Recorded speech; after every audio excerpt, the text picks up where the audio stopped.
UDPS, viva! Viva! UDPS, viva! Viva! Viva! Viva! Secrétaire national. Combattant zone sa slogan. Nous ici, Parlement debout, État de droit, Union ça. Sacré. Combat Tozanango.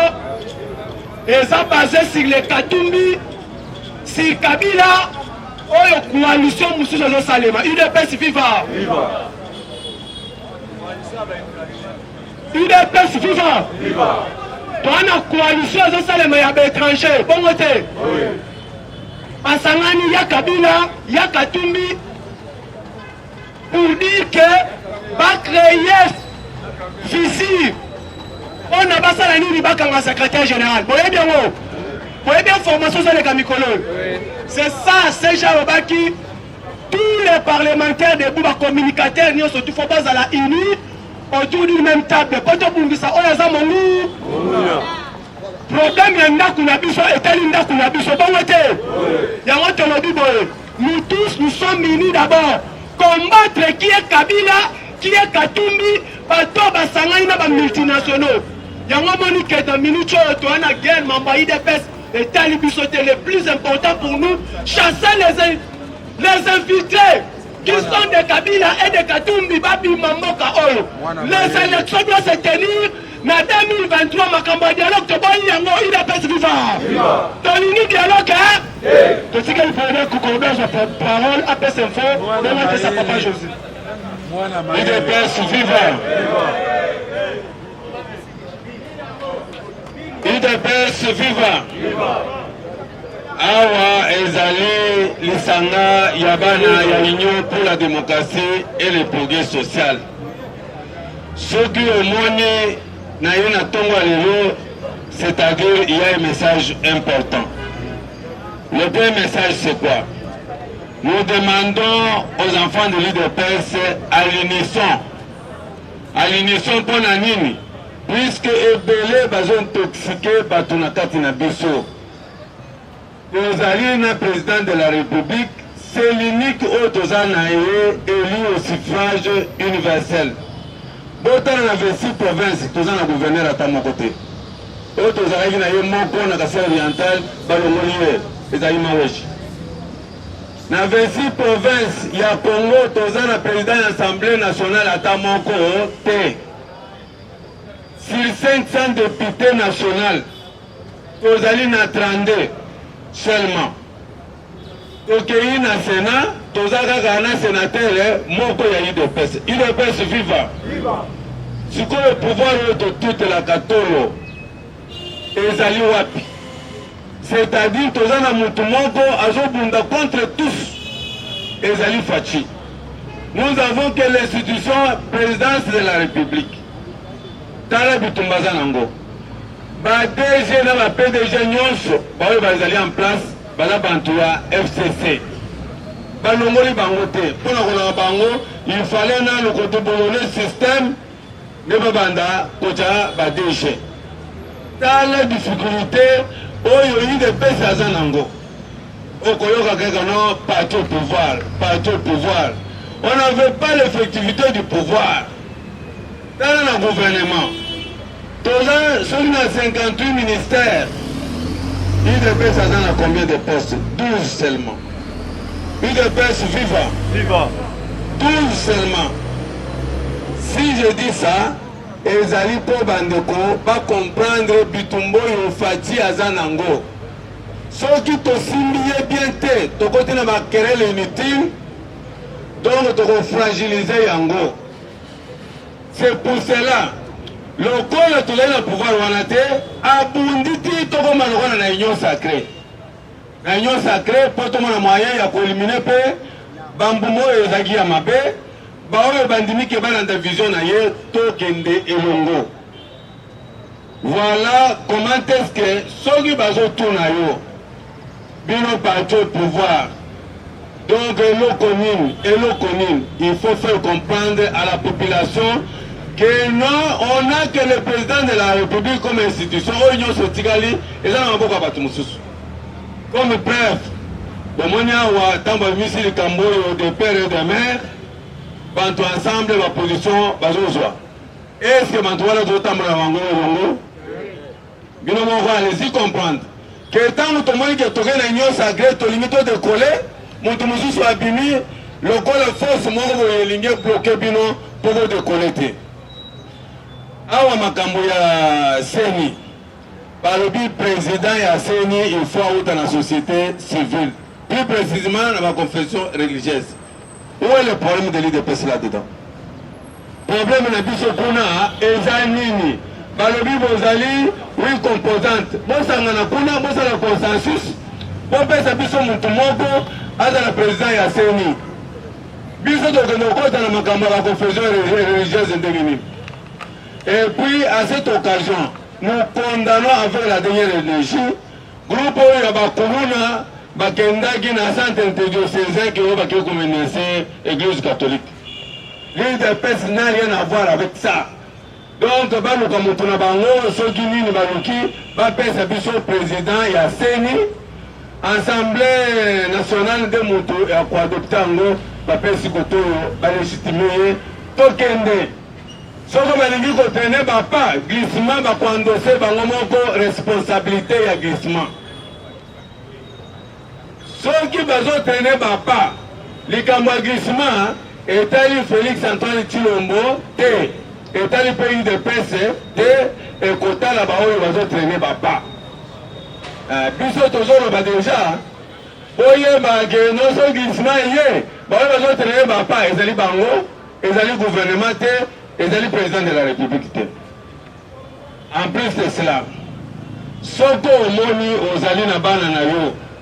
Montoyo abandi kolelo bana yeba ke bazoluka nani ke bazoluka papa.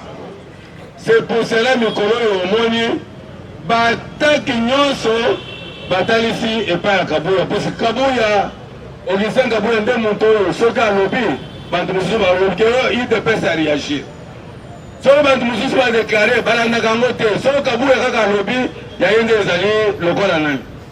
Le colonel Boyokaki, oh, Baké porter plainte, n'andeko moko grâce à Soki Tchunza. Grâce à Tchunza, aza pere moko na mona nanute. Puisque biso, tobanda bitumboyo, topasa ba étape ya ba ibu. Ba mikolo bazali awa, ba ibu période wana. Ba ibu bazo enlever batu. Biso tokanga minokote. To continue kaka. Wana effet. Qui tengeyezo akufi oyo aza ministre de l'information azola tumwa malileta mike boye baoyo bamikolo bayebi periode wana batraka biso na ndenge nyonso me tokanga minoko te puisque moto aza na destin ya motu ezali nzambe ezali motu mosusu te soki nzambe alobi ke lelo alongo yo pema wana n'importe quelle condition okufela c'est-à-dire amoni ke mission atindelaki yo ekokisami soki ekokisami te bakotia batyona na libulu ya nkosi bakolia yo te. UDPS viva moto aza na destin ya moninga na maboko na ye eza te. Obengi ye kaka boye abani o menace de mort, o menace de mort, o bilima yomba menacenga de mort nazoki koporte plainte akende koporte plainte bayebisi ye ne soyez pas instrumentalisé. Bandeko, Tokeba, l'argent circule. L'argent circule. Les ennemis de la République font circuler l'argent. Surtout, Bazero Congolais. N'a pas demi Dakar. Mikolo, va faire circuler Mbongo. Mbongo na bango, oyo bayibi na Congo. Babandi ko manipuler biso nango. Soki bamoni place wana boye na boye bapesi bato na bango mbongo bokende kuna ebele po botorpiller place wana. Biso ma vrai combattant UDPS tozala ozake. Puisque élection éleki, nous n'avons pas gagné effectivement les pouvoirs. Le pouvoir, ça sera en 2023. Quand nous irons aux élections, un combattant de l'UDPS sait qu'il ne va pas voter sa tante ou son frère, mais il va voter l'UDPS. Voter l'UDPS, c'est voter le candidat président de l'UDPS, candidat député national de l'UDPS, candidat député provincial de l'UDPS. C'est ça bien voté. À ce moment-là, nous allons donner à Fatih Berton les moyens d'exercer son pouvoir. Pour citer tous ceux qui sont donc Baori Bazana disponibilité, Lélo, donc il y a une permanence.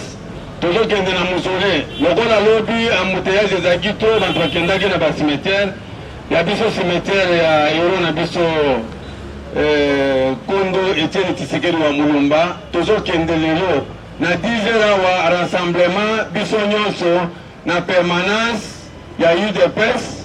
Pour tout qu'il y a un mausolée, pour la journée des parents. Nzamba Telebini Yonsu, merci. UDPS viva! Viva! Là, je sais.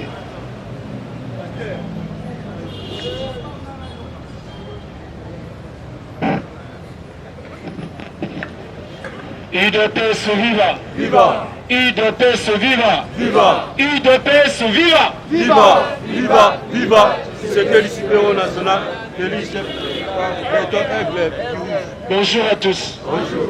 Ngai pe na salaka ba observation. Prochainement, lorsque je vais aussi parler, Olim Sama n'a dépassé même ma minute. Parce que les autres, c'est comme s'ils ont les privilèges à l'information. C'est pas normal. C'est un constat que vous faites ici, c'est pas bon. Parce que nous sommes dans l'UDPS. Il y a 3 types d'informations. Il y a d'abord l'information locale, qui veut dire UDPS.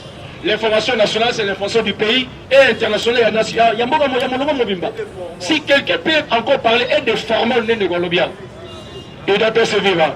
J'aimerais qu'on puisse respecter l'Assemblée, parce que c'est l'Assemblée qui est souveraine. Lorsqu'elle dit une chose, on peut s'arrêter la stimulation, vous stimule, mais on peut ça, vous cassez les bureaux, c'est pas propre. UDPS viva. Merci beaucoup pour l'attention. Mais parce que le samedi, lorsque le président Moussava m'a dit qu'on devait aller à la permanence, j'avais fait un tour, mais tard. La petite bande par le dit que moi, j'ai été corrompu par le Parlement État de droit. Et le bureau, ils m'ont corrompu. Je ne sais pas les montants que le bureau a corrompu. J'ai accepté par après, j'ai dit j'ai été corrompu. Vous savez, il y a 2 types de corruption. Il y a les corruptions par rapport à la monnaie et les corruptions par rapport aux choses. Moi, j'ai été corrompu par rapport à la vérité, à la transparence, à l'esprit d'équipe. Parce que vous êtes transparent, vous êtes véridique et il y a aussi de la considération. J'accepte la corruption.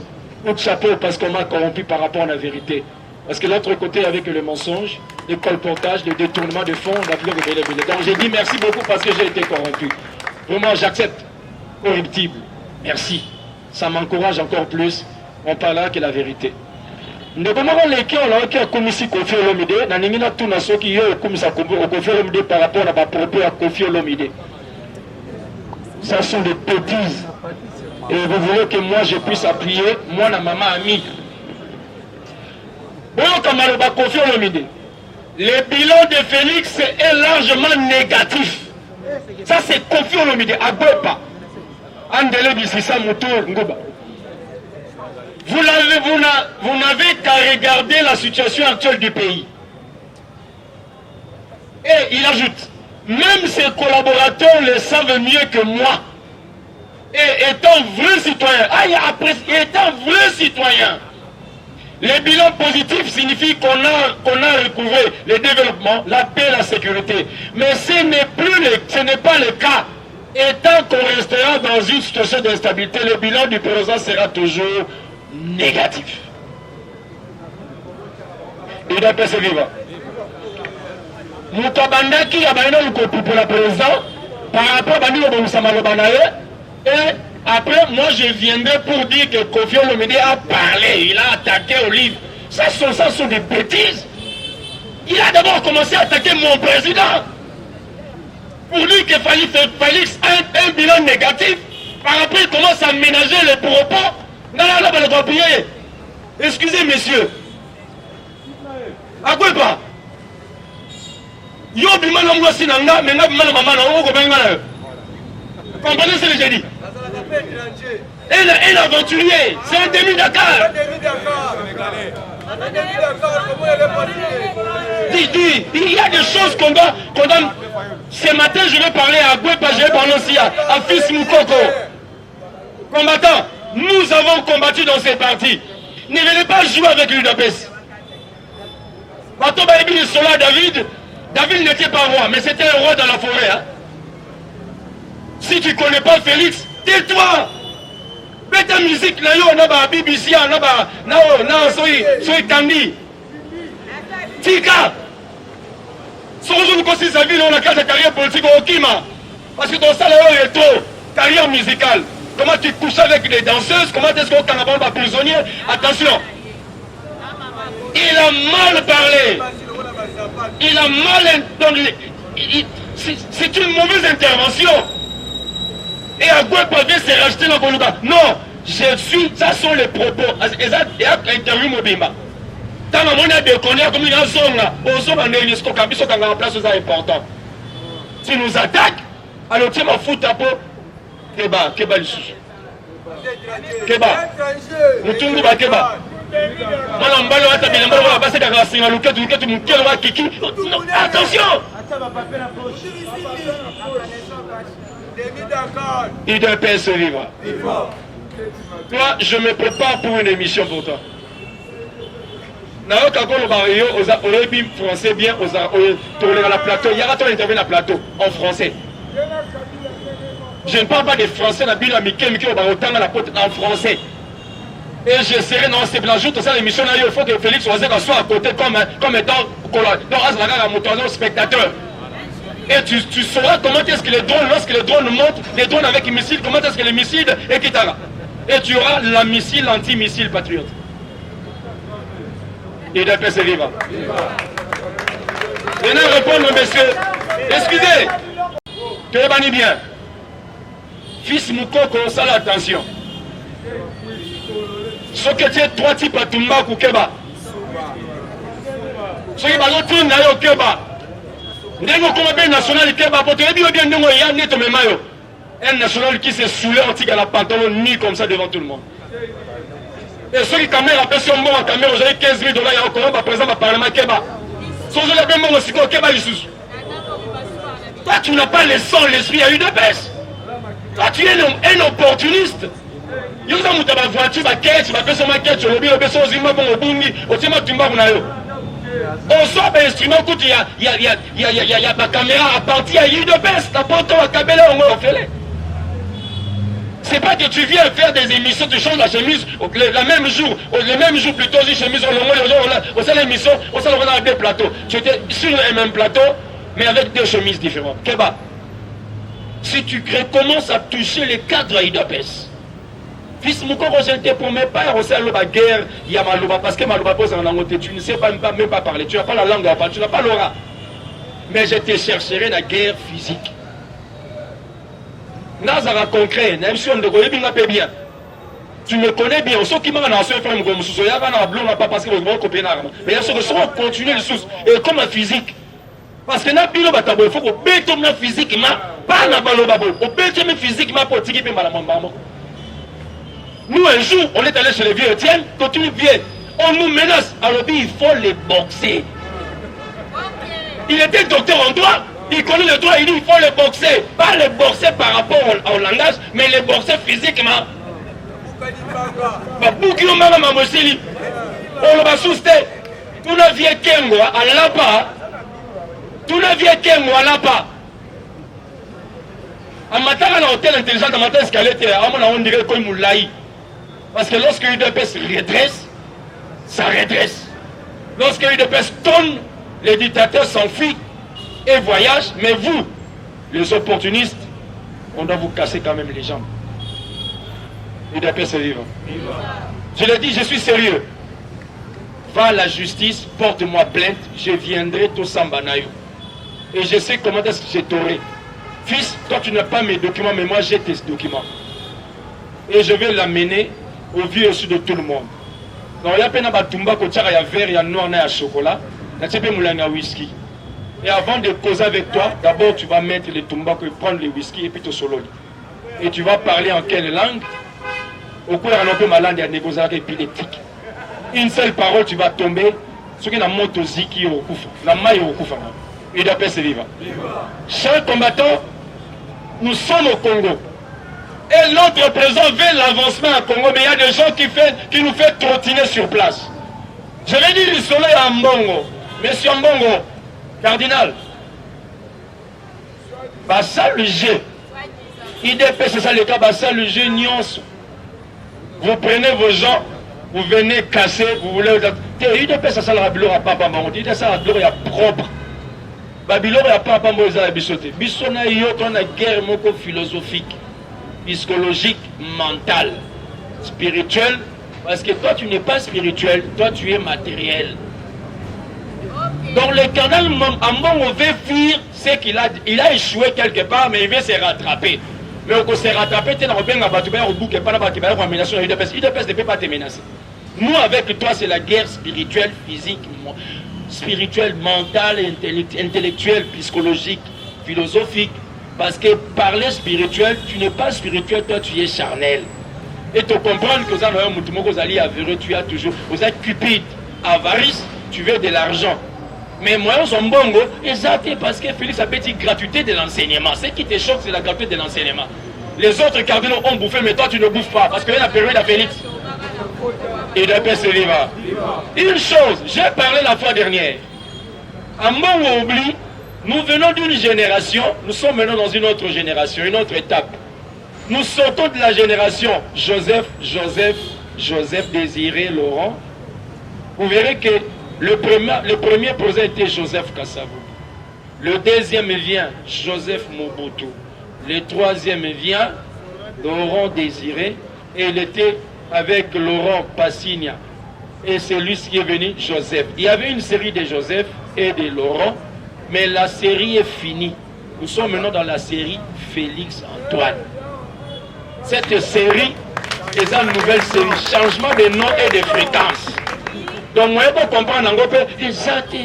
Alors, pour ça, la chimia, parce qu'on doit vous apprendre tout ce que vous n'avez jamais appris. Quand on vient au bas, que tu dois apprendre, même la démocratie, on doit vous apprendre. Et c'est qu'on doit vous apprendre l'état de droit. Il y a une chose que les gens ne comprennent pas. Les gens sont bourrés, il y a de la nostalgie. Mais nous sommes dans une période, il y a changement de mentalité. Les gens oublient. Changement de mentalité, c'est un processus, une procédure. C'est la conversion. On longwa voleur, ou comme un moto à rendre.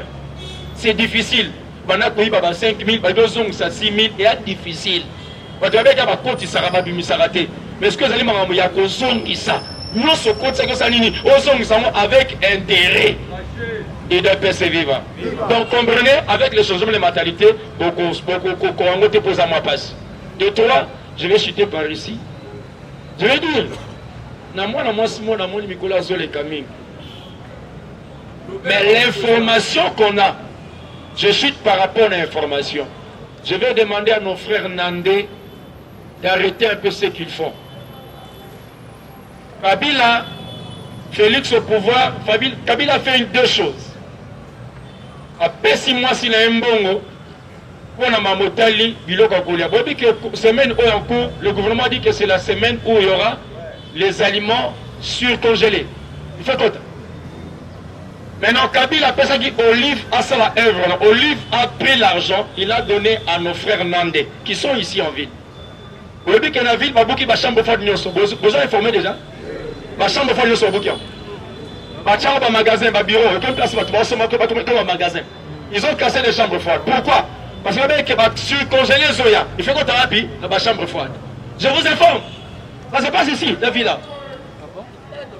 Beaucoup qui place les arrêts qui économes. Va casser chambre froide, va tuer bilon. Demain, je vais vous amener quelques sites. Mais ceux qui sont complices, ce sont nos frères Nandais. Les Nandais sont des frères qui viennent de l'Est. On les a corrompus. Et Bazarapé friqué. Kabila a misé l'argent, ce sont nos frères là. Ils ont cassé des chambres froides, bâti ma boutique. Donc, que ceux qui biloko et que il faut qu'on ait ma chambre froide. Parce qu'il va surcongeler. Il y a encore parce que biloko, semaine où en cours. Tu vois qui conseille le ministre. C'est la semaine où entrer va surcongeler. Parce que l'État va mettre des cantines même publiques. Et ça sera vendu au prix du marché. Et de persévérer. Oui, parce que ma chambre froide, mais sont bien en la ville à Mobimba. Mais j'ai dit à nos frères Nandais, vous êtes des Congolais. Ne complissez pas avec celui qui est un étranger. Kabila c'était un étranger. Olive est étranger. Atapé c'est bilongongo. Bokobuka ba chambre froide pour na nini botiango ba magasin. Soki biloko ye, pas ligne. Pour ceux biloko ye sans ligne et pour là. Pour bénéficier de la beauté. Ça se passe. Je vous informe. Et ça à la ville là. Bouki ba chambre froide ba tiango magasin. Il est persévérant. Il est persévérant. J'ai dit, je vous remercie. Demain, on viendra avec la preuve, hein, parce que pièce sur pièce, tout est bilan. Merci beaucoup. Bonne journée. Il est persévérant. Il est persévérant. Chers combattants, Ezali, Biloko Nyosozoka, président Joseph Tcholeba, Ezali Okutaki. Biso ba Congolais, bato tozomo ekeno baba ndeko na biso baba ndoki. Comment yo kokolinga eloko wana yo ozosepela te ndenge pepe koasa nini asepela mokomona mpe kongola azotuna ye asombila eloko wana te ye akitisela eloko asombi apesi mbongo te nazoluka biloko ayesa nini akiti ekita mazobosana keno eloko azosolo asala eza mpona intere ya nani ya ye eza somi ya pasi Kabila asali eloko moko te na mboka oyo amoni ke no moninga libasala intoxication ekomi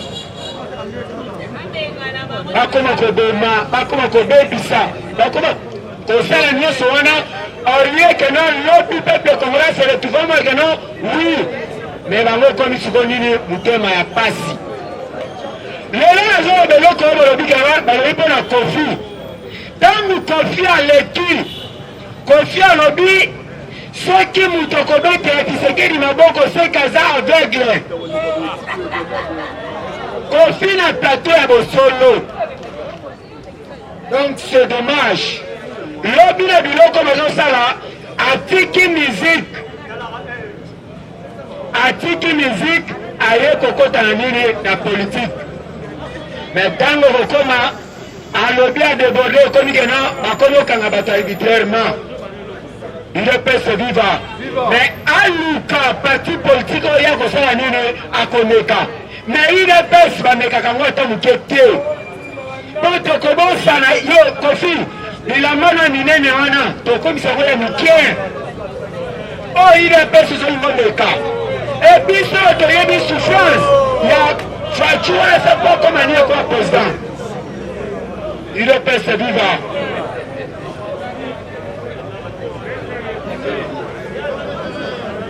Il peut se vivre. Alors, Congo est pour les Congolais. Bateau nyonso baotia makelele wana eza tubadoni Dakar.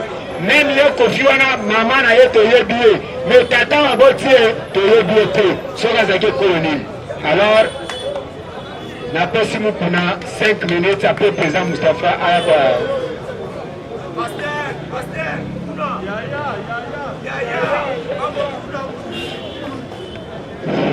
Il doit pas se vivre. Il doit pas se vivre. Il doit pas se vivre. Bonjour à tous. Chers combattants, nous répondre par rapport à la bêtise à Kofi. Alors, dit que le bilan chef de l'État est locatif. Mais tout le bilan, mais bilan ya bana basi bazobi na mutakala wana eza positif ou bien négatif. UDPS viva. Botala moto azoluka comme politicien mais azobengisa bana basi mutakala. Ye aza na nation akopesa biso te, aza na nation to moke te. Mais comment Mundela zone de chef de l'État na Congo alobi que président Félix azo fournir effort pour asala na bongisa Congo azondima président Félix yo ozondima te ozonda kumunare bakombata nyonso ya UDPS oyo baza libanda mboka badiaspora nyonso bopesa parlement de côté de droit union sacré oyo ekamata président Moustapha Valère bosoutenir yango na baprière na bapel na kobenga na bino sur le plan financier économique nyonso toza na mposa na bino bokote na vision parlement de côté de droit union sacré bosoutenir yango tosengi baye nyonso ti bosabone na bachaîne oyo nyonso tu kobanda na Congo yoka base Congo en marche bosabone ebele mpo bozwa bainformation na moment nyonso tu oyo ezali bainformation si est fiable epesama na parlement de côté de droit union sacré. Merci na baningo na nyonso na parlement na badiaspora nyonso tu tozala ini na kati ya ngola na kati ya union sacrée tozala ini na kati ya UDPS po tosoutenir bavision chef de l'État les jours à venir. Merci beaucoup. Numéro na ngai plus 243 89 86 52 097 plus 243 89 86 52 097 kobengi bokozwa président Moustapha sur WhatsApp. Je dis et je vous remercie.